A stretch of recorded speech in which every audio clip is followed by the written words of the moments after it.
right, welcome back. Now, this is where I have been telling you that we have so many things in store for you this morning.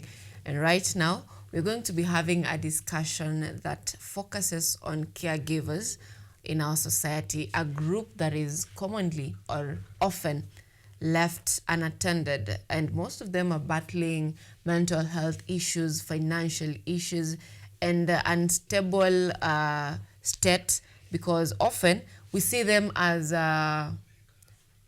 we don't recognize their value, let me say so. And to help me unpack this conversation is our guests who are here in studio. I will allow them to give introductions about themselves before we get into these discussions. Karibuni. Let me begin with you. Thank you.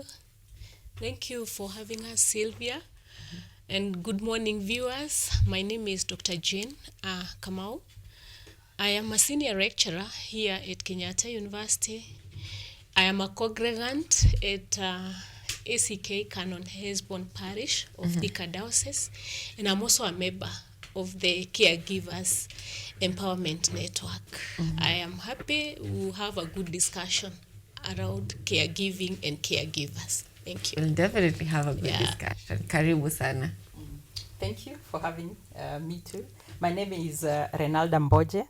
I'm a member of the Family Caregiver Support Group, which is a member of the Caregivers Empowerment Network, together with Daktari.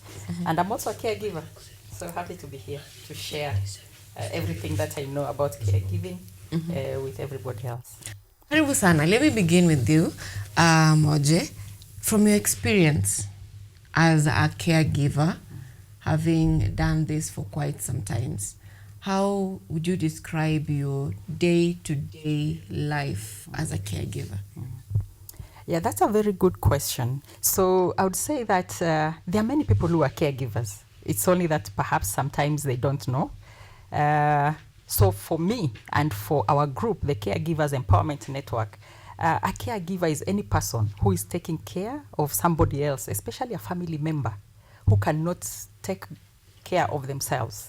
And this has to be for an extended period of time, from about 6 months upwards, you know.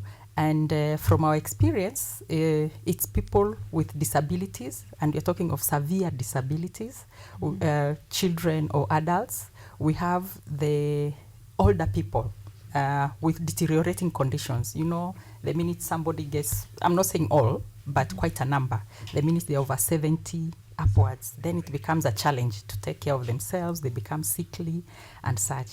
And then, of course, those with long-term illnesses, mainly called non-communicable diseases, just to mention but a few: cancer, hypertension. There are people whose just blood pressure is always skyrocketing, and it has to be managed fully. And you find that as a family or unpaid caregiver, in such a setup, most of the times you dedicate so much of your time to caring for this person at the expense of your own life. If you are a working person, a working mother, just like what we've been talking I think off camera, if you are a working mother, then unfortunately you have to take part of that time to care for this person. So if you have a family, and from our group, majority of us have families, you know, because majority are from the age of 25 to 59 who are caregivers. They have families. So what happens to your family? So it's the challenges that are surrounding this person who has to dedicate so much of their time caring for this person who is a caregiver. Thank you. Thank you so much. It looks like a very hectic job to do. Daktari, from your end, how would you describe caregiving? Is it something that you have done before? And if so, how is the day-to-day activity? Thank you, Sylvia. Yes, I'm also a caregiver. And from where Leonardo has talked, the off-camera discussion, I am a mother of 2. And to date, I am a caregiver to my children. I'm actually a caregiver to many people.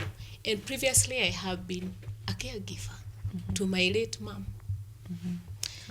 And the duties of a caregiver are such that they are unprecedented. It's not like anything you prepared for. You know, when an illness strikes, when disability strike, when old age sets in, and especially for disease, when disease strikes, no one prepares you for the role that you are taking as a caregiver. No training happens around a severely sick patient. Like my mom died of dilated cardiomyopathy.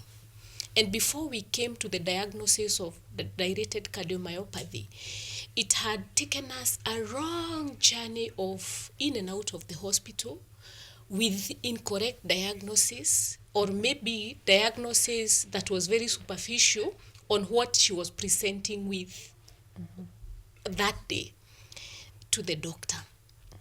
Okay? So you have to know the medication by name as a caregiver, yet you're not a medic. You're not even a pharmacist.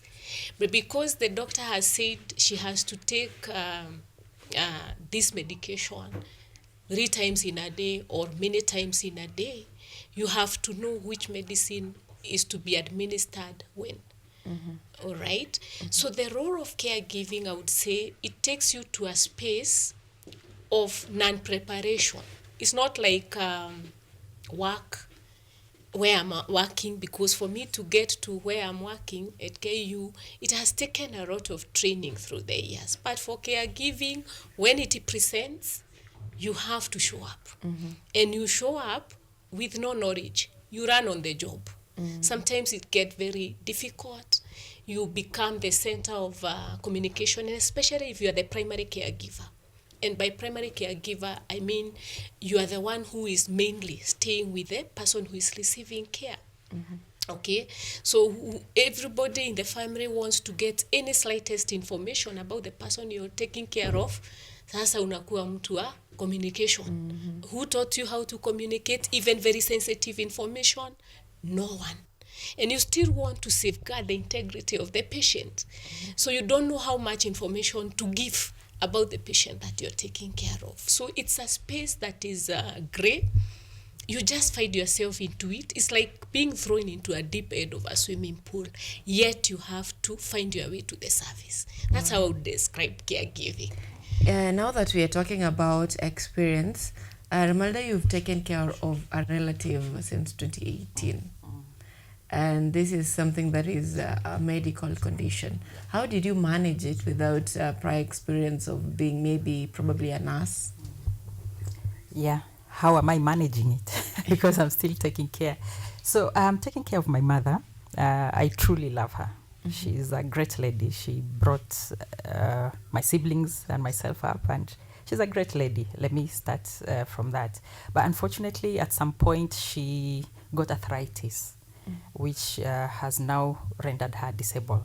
So I live with her from around 2020, been living with her under the same roof. And that's what daktari means by primary caregiver, mainly the person who is living with the care recipient under the same roof. It has not been an easy journey. I thank God that I have a very supportive family, especially the siblings.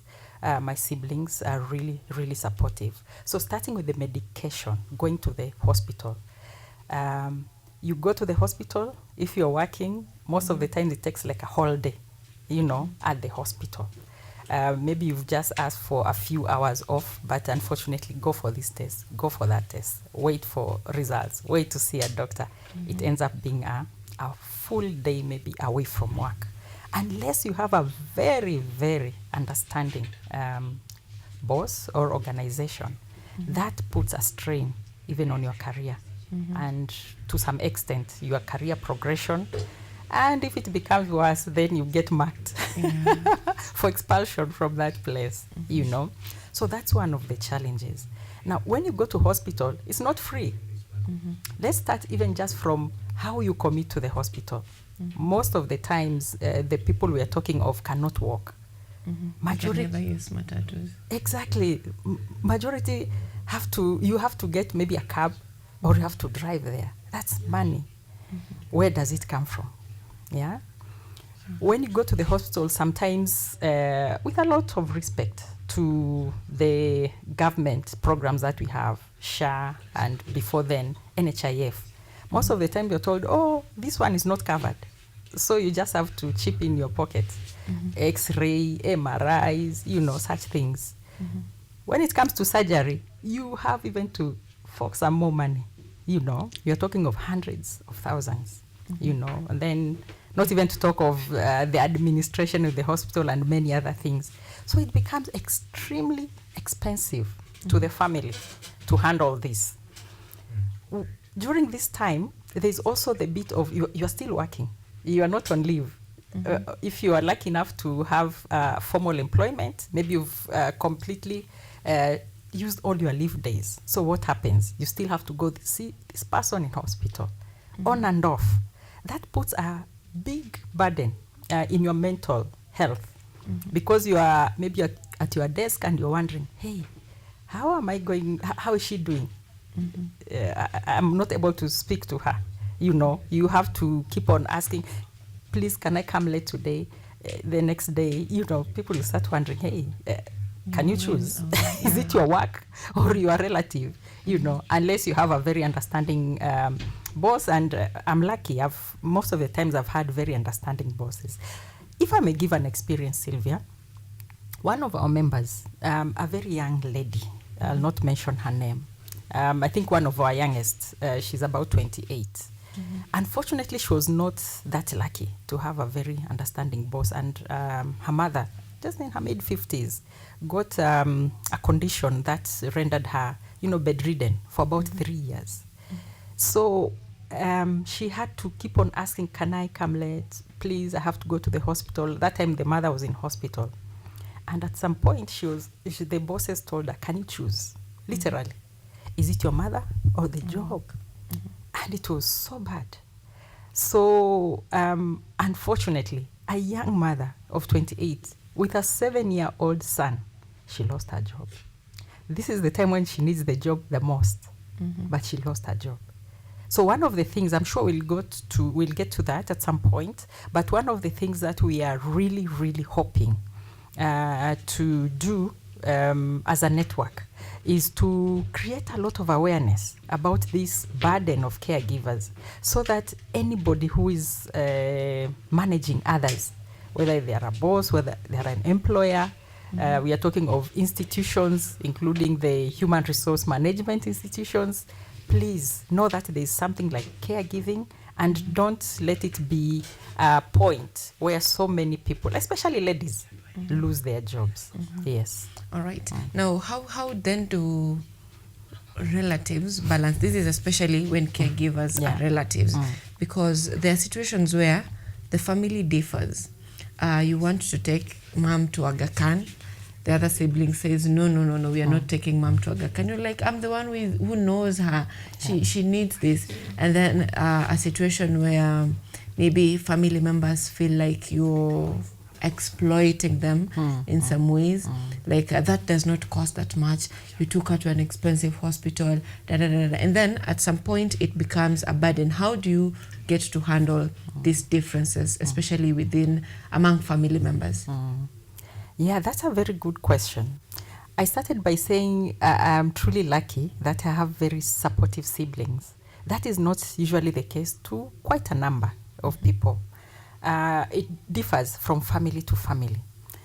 You find that for majority of families, well, I don't have the exact percentages, but maybe just from what our members say, you find that when you are in a situation like the one that I am in,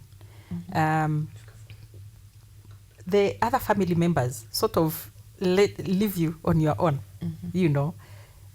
siwe uko na mama, kuna shida gani?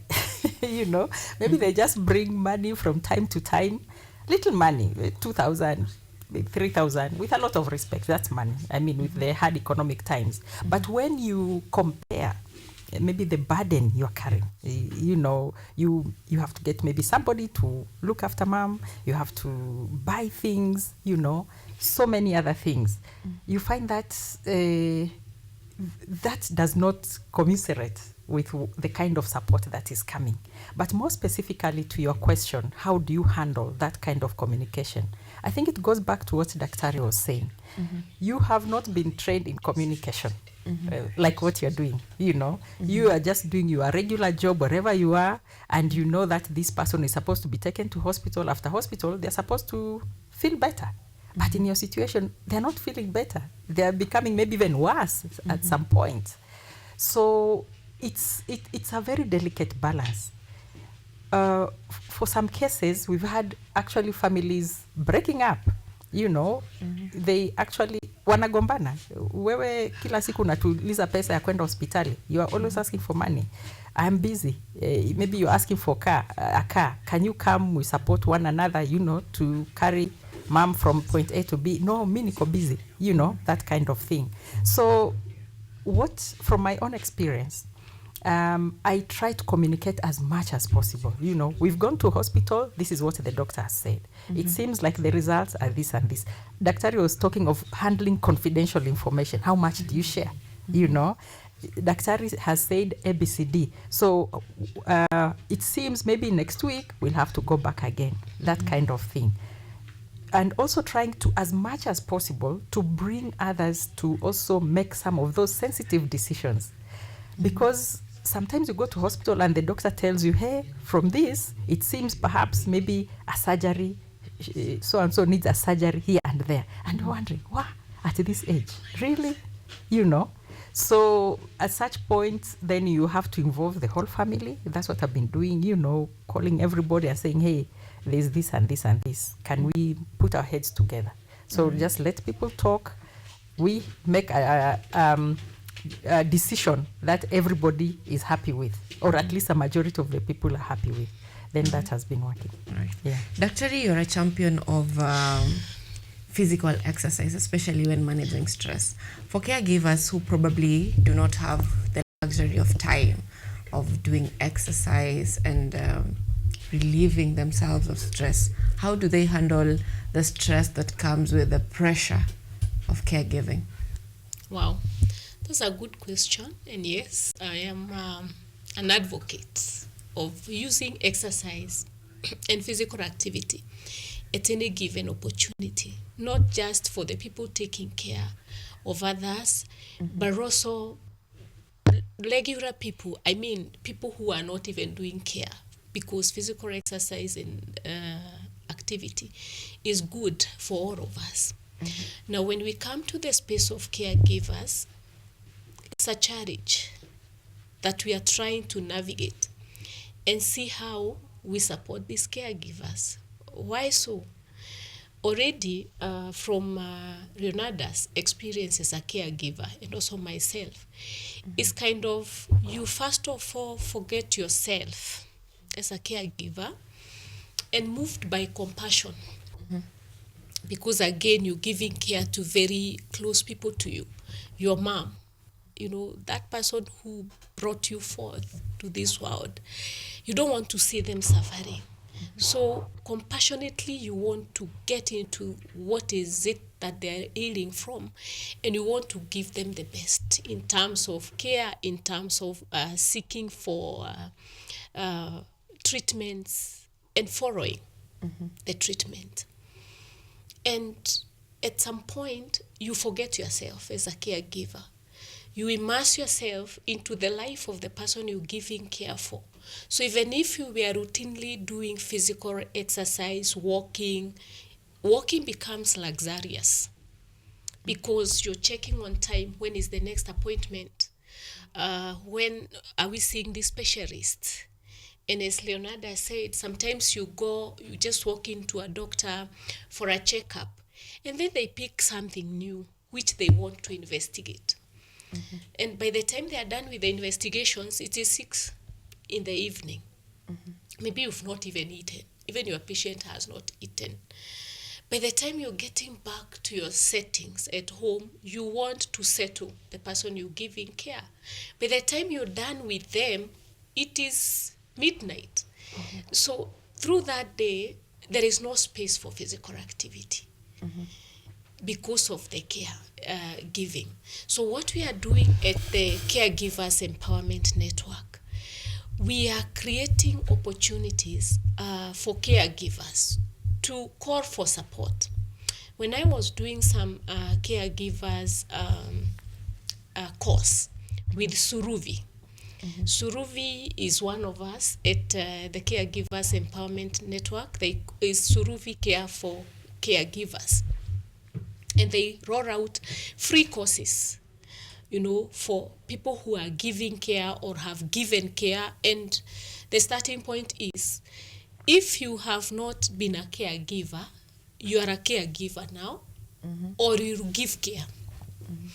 If you have not received care previously, either you are receiving care today or you'll need care. So you get that. So they trained us. And all this about calling for help. When you feel overwhelmed by the caregiving duties, they say you need to shout for help. Ask for help from your friends. And for Yonada, she's lucky that she has very supportive family. It's not always the same. For me, I had and I'm the last born. I had to fight with my elder brothers and sisters, because when you bring your mother from the village to Nairobi, they'll think, and Nairobi hospital is very expensive. Yet, that is where you have a specialist who was even able to diagnose the current state of affairs in your mom, and they are promising to work with you. And there is still information I have never given them today, 13 years later, about my mom.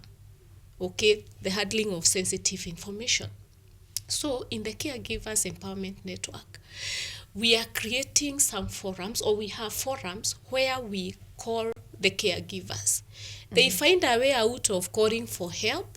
They look for a friend or a sister who stays with their mom or their father or their sibling who is receiving care, and they come to where we are.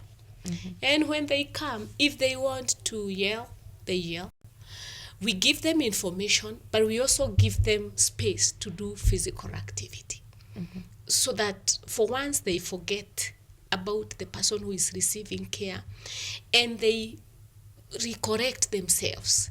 And they also realize themselves that if they continue with this space of keeping yourself aside, forgetting yourself and sidelining your needs, physical, spiritual, and social, it may be counterproductive, because no sooner you are done with the person you're giving care, you'll be an approaching care recipient yourself. Because when you plunge into depression, when you get into any NCD related to physical inactivity, you'll become a care recipient. And that way will not be able to deal with this. It will be like we are moving in a cycle of care. I am a caregiver. Tomorrow I'll be a care recipient. So whoever takes up my giving care to me, okay, they at some point after giving care for me, they will also become caregivers. Then we might remain in that vicious cycle of always giving and needing care. So about promoting physical activity, the caregivers, we are actually doing a lot with them when they come to our spaces. There is also Faraja Cancer Support Trust. And it's also part of our network, right? Here we even teach physical activity online. Right, last week on Tuesday, I had one of my very good students who is currently attached to Faraja Cancer Support Trust. And I sat in a meeting on Wednesday afternoon when she was giving instructions for physical activity to cancer patients and their caregivers from their settings, because you are allowed to either come physically if you are able within that forum, and if you are not able to, we have a way of doing it online. And so there is that which is coming up with all these caregiver support groups, or even chronic condition support groups like the Faraja Cancer Support Trust. At least there is something that is happening. All right. There is something that is happening, and we implore on them. Even when your care recipient takes sleeps, when they get to sleep, wake up and do physical exercise that we have taught you within your settings. At home, it doesn't have to be a gym. It has it doesn't have to be a walk on the road. You can do it right from the comfort of your table room. All right. Yeah, or your compound. All right. Yeah. Now, let's shift gears a little bit. We've talked about caregiving to the elderly, those who are sick, and it's mostly our parents, something that we co-share with relatives and friends. But now there is a report that is given, a warning rather, that is given by the Ministry of Health on the alarming numbers of ladies who are shifting to alternatives ways other than breastfeeding.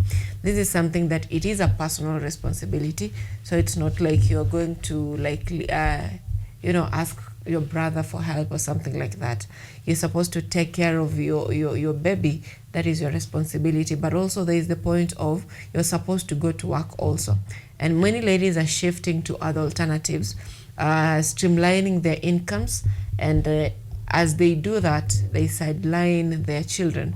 So what's your opinion about this current trend where ladies are increasingly moving away from breastfeeding? Wow, that's a big question. And I like the fact that even the ministry is picking it up, because it's a real situation. It's not there in America or in the UK. It is here with us. And when you look at the continuum of care, it starts from where life begins. Mm-hmm. Before we even think of this breastfeeding child, they are carried in their mother's womb for 9 months. Mm-hmm. That is still care. Mm-hmm. And at some point, work does not reduce, irrespective of which trimester. One is during pregnancy, from the first trimester, that is very disturbing with all the adjustments that the body has to make, to the last day. Mm-hmm. Caregiving starts from then. And now, when you're pregnant as a mother, people see the pregnancy. And sometimes when you get into a matatu, you'll be lucky if somebody says sit so that I can stand there and you be comfortable. There is some sympathy that comes around pregnancies. But now when you give birth and you look back and you return back to work, people think it's all systems go. But the spirit of care continues. Mm-hmm. So as a mother, you still have to continue giving care, but still the expectations at job are you are supposed to, we have performance contracts that we have to adhere to. Mm-hmm. And for me, it's the wrong thing to do, to stop the baby from breastfeeding, because why do the doctors even recommend at least the 6 months of breastfeeding? Nil by mouth apart from the breast milk, so that this baby can build on their immunity slowly. They can get the antibodies, they can continue getting their antibodies from the mother's milk as they build their own capacity to fight disease and to thrive even as they grow up. So stopping breastfeeding so that you can go to work, and in replacement for the breast milk you give the baby the non-milk, I don't think that is the right way to do it, because how then are we assured of the development of this the immunity of this child? So for me, it should not happen like that. And it still comes back to care. Just as when I have a sick patient, no one maybe even knows what is going around me with my patient, it's the same care. The care for a new baby requires as much time as the care for the elderly, mm-hmm. or the care for a sick patient, and much so for the baby, because as earlier we were discussing, you said babies are the most vulnerable of all the care recipients. The neonates are the most vulnerable. Why? Because for them, they can't communicate. Mm-hmm. They can't say, I am wet now, change my diaper. I am hungry now, feed me. They are not able to communicate that, and the only language they know is by crying out. So we still have responsive things that institutions can do to have a very supportive environment for the mothers that are giving care to young babies. We need to work. That's the only way to earn. Yet we have this life that we must support to maturity, or at least to get to the age of being independent. Okay? So institutions can respond just as they would respond to any caregiver who is having a sick patient. They can still respond to the same. And we have seen very good institutions, good response from institutions.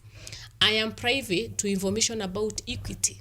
How they handle their young mothers is not the same way they handle those that are not giving care to young babies. Either you'll be given some leeway to report to work late. It's you to decide if you are going to report to work late or you're going to leave work earlier. So that then you have enough time to do what? To continue with the breastfeeding.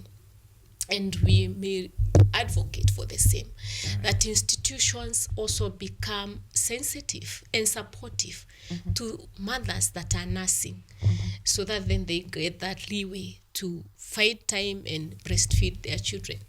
I don't know if Safaricom is still doing this, but they had a unit for new mothers where you carry your baby to work and at designated time or hours, then you're given the permission to go breastfeed your baby and then get back to your desk. All right. And I have a very progressive church. Allow me to brag about my church, ACK Canon Hesbon, where it is not even about work. It's also in social gatherings, even in churches. Some ladies will stop going to church, or they will leave their babies with non-milk at home so that they can go to church. Okay? Why? Because they don't want to breastfeed the baby in the view of everybody. They don't want the baby to cry and everybody is standing to see whose baby is that who is unattended. In our development plan as a church, we have a space for nursing mothers so that they will attend service regularly, just like other congregants, but then they will go to their space where they will change babies without anyone following on what they are doing on the babies. They will breastfeed, but they will still follow up on the screens to participate in the church services. All right. Sylvia. From where you sit, what do you think should be done differently? Because as ladies, it's like a responsibility we are given. Go ye and fill the earth, So we can't stop giving birth. And also our society currently, you can't just be a stay-at-home mom. It's very rare. I had someone ask yesterday on Twitter that these days in marriage, what do men benefit from in marriage? So you see, as a woman, you would want to have someone who looks like you, but also you'd want something to take care of him or her by yourself. So you need to balance between work and caregiving. Yeah. So how then do we move to balance this, or what do we need to do as a society in order to create balance in this? Yeah, that's the million-dollar question, Sylvia.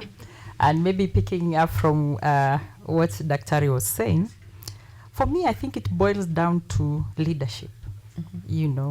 Any position of leadership, starting from the national level to whatever level, family level, organizational, school, whatever. What does the leadership think about caregiving?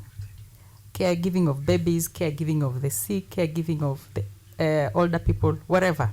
I think this is the time where sensitization really needs to be done, starting from the smallest units we have of family level. It can be a young family, perhaps a nuclear family, father, mother, and a child or children. What do the parents think about caregiving? Are they both giving equal time or as much time as possible? Or is it that perhaps, allow me to use this example, perhaps the husband thinks, no, hiyo ni kazi ya wamama, unajua. not even supporting the lady, even if it's just holding the baby for a few minutes for the lady to sleep a bit. Maybe the lady has been crying the whole night. Are they taking turns, to take care of the baby?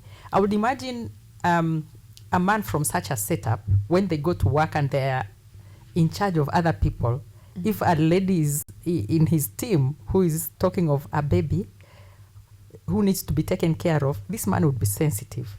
You'd know, oh, okay, I'm helping my wife. Maybe this lady also needs a bit of help. They need time away, It all boils down really to prioritizing care at whatever level. We are human beings, like what Daktari talked of, the continuum of care. Starting right from conception all the way to death, These are different stages. Maybe as young people from the time of one is about 15 all the way to 35 or 40, they don't need that much care. But after that, then issues of care start setting in. These are things that we really need to plan in our institutions, that if you are working or interacting with a certain age category, they need time maybe away for care. I worked for an organization, just like what the examples that Daktari was giving. Yes, and Safaricom is still doing the crèche, where the young, parents can actually go with their babies. And it's so encouraging that some men go with children, and they leave them at the place there for them to be fed, they play and all that. And then in the evening, they go back with them. So in situations where perhaps the wife's workplace does not have such a place, they do that. And we hope many other people encourage that kind of thing. I was giving an example. Actually, I worked for an organization. It was a local organization. It was in Ghana. And the CEO was so progressive. What he used to say is that, fine, when a lady gives birth, they get their 3 months off as usual. But after that, then if the lady still wants to stay with the baby, they can. You just work half a day, So you go to the office, so long as there's a good place to put the baby next to your desk, you just work half a day. You choose whether it's morning or afternoon. The only catch was that come with somebody to help you, so that if we are in a meeting, this person can actually hold the baby, if the baby is crying and that kind of thing. And quite a number of ladies used to choose that. Or you can stay away completely, but for 3/4 of your pay. And many more ladies used to pick that. And if you even want to take 9 months away for half your pay, that's okay, So you find that when a lady has those options, then it's beneficial for not just her and the family, but the whole country in the long run.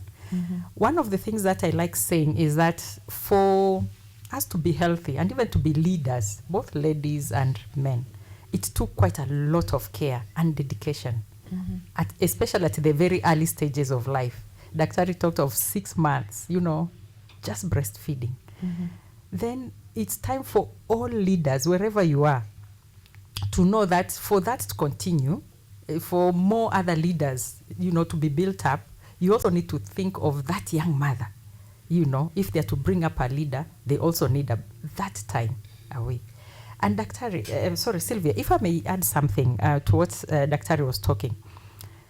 We are so happy to have her in the Caregivers Empowerment Network. By the way, Daktari, she's also a champion, issues of, physical exercise and all that. And that is something that we take very seriously despite the challenges. The other thing that we also really put a lot of emphasis on is counseling. That's also a serious burden that caregivers talk about.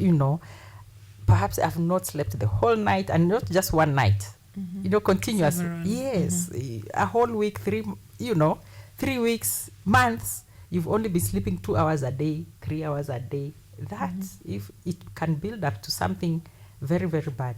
So one of the things that also through the Family Caregiver Support Group does is provide free counseling. So if a caregiver needs counseling, they just need to book an appointment, and they go and meet with the counselor. That is something very important. And we're happy. We understand that also at Huduma centers, there are counselors.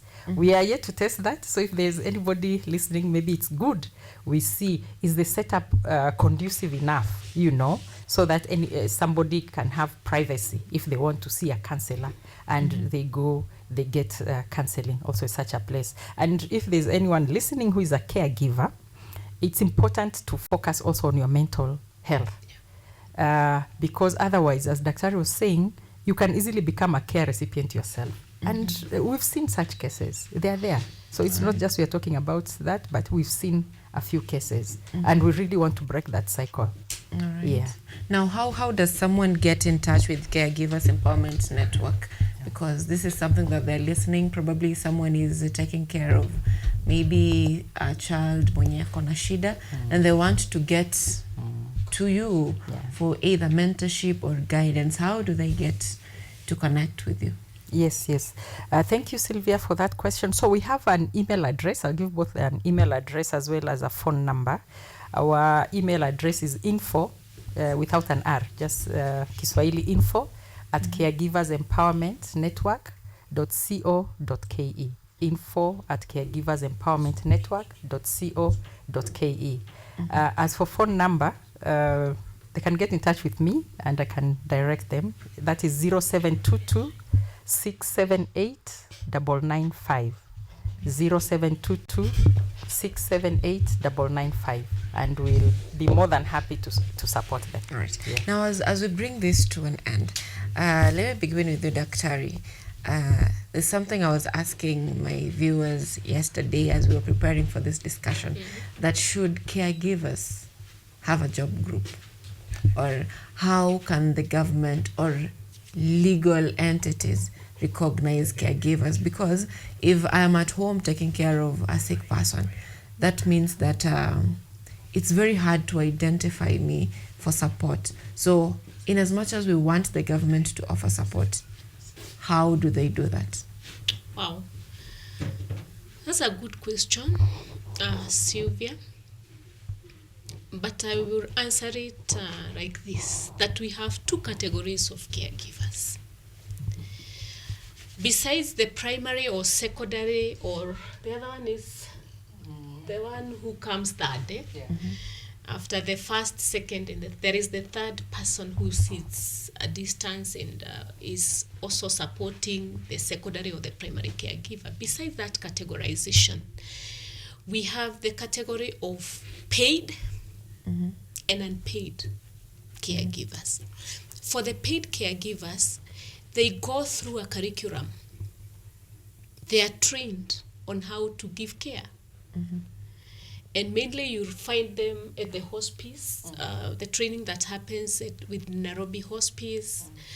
We have also other institutions that train caregivers to serve at institutional settings. There are institutions that give care so that if I have a sick patient, I may not live with that patient. I would want to put them into a facility where they will be given care in my absence. The institutionalized caregiving.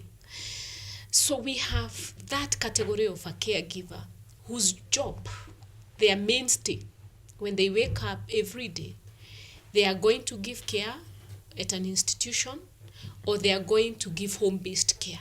And we have quite many of them that are coming to home settings because of the cost also. Cost of putting a care recipient at an institution vis-a-vis the care at home. And I know you have seen this, Sylvia.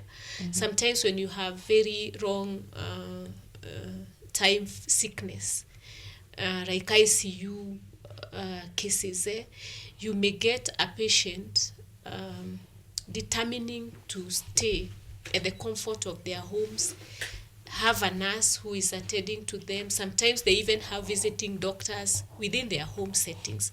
So we have that category of care. The rest of the care, and they are the majority, the caregivers, and they are the majority, are the unpaid caregivers. And this unpaid caregiver is doing life normally. Like Jane was a caregiver to a mother. At the same time, she had a full workload at KU to teach because she has to keep her job, and other committees that you sit, administrative positions that you serve. So the care that you're giving is over and above your employment requirements, right? And so the care that this unpaid caregiver is giving is on top, is an additional work that they are doing. And whereas they may not be paid per se, or the recognition may not be monetary based, because again it would be very difficult to quantify and even locate, map out where are these caregivers, and we are trying to do that. We want to really map and bring data on the constellation of care. How does it look like in terms of age? All right. And so, whereas it may be difficult to quantify in monetary terms what should go to the caregiver, what currently we are advocating for is to recognize them from where they are. Right? It may not even be government that is recognizing caregivers. It is the people who are neighbors to Ronalda, who is currently giving care to her mother.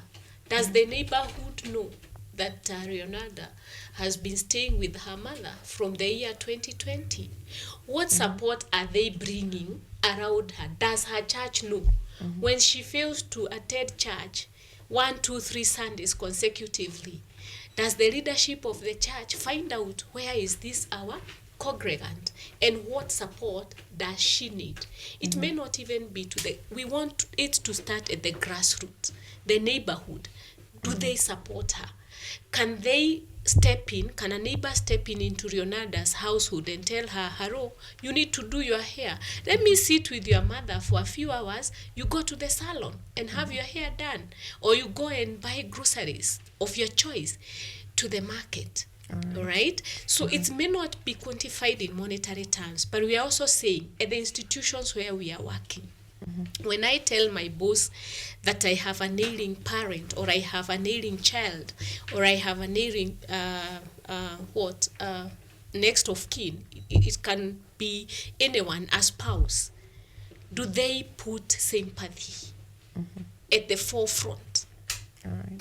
That compassion, does it come so that if I was getting some extra work, at the time I was giving care, this can be redistributed amongst other colleagues in form of support to me. Okay. Right? And if I have to come in late, I don't have to receive a letter of show cause of where you were. Yet, maybe I intended a visit to the doctor would take an hour or so, and then a new whole thing came up and needed investigation. That day that I don't show up to work, let it be easy on my side. Let it not be a conflict between me and my boss. Okay. So the support may not be quantified in monetary terms. It is just about adjusting or accommodating. After all, you don't give care forever. Okay. At some point, it will end. Either your care recipient will be well, or they transit. I'm no longer giving care to my mother. Okay? Many years later, right? But the point where I was giving care, it was rough. So we need people around us, be it our bosses, be it our community leaders. Unaona hiyo nyumba 10 pale? Very important. They can take part in this story of giving care to the caregivers and supporting them. All right. Could I add something? Yeah, just a minute. Yeah. Thank you so much. The issue of caring for caregivers is very important because, as Daktari said, caregiving can be anybody's lot at any time. It just happens without any warning. And we are truly happy that, like what she said, creating awareness at whatever level. At the higher level, national level, we have the Inua Jamii program, which is we truly appreciate and thank the government for. At the same time, we are calling for the expansion so that the program also looks at issues of caregiving.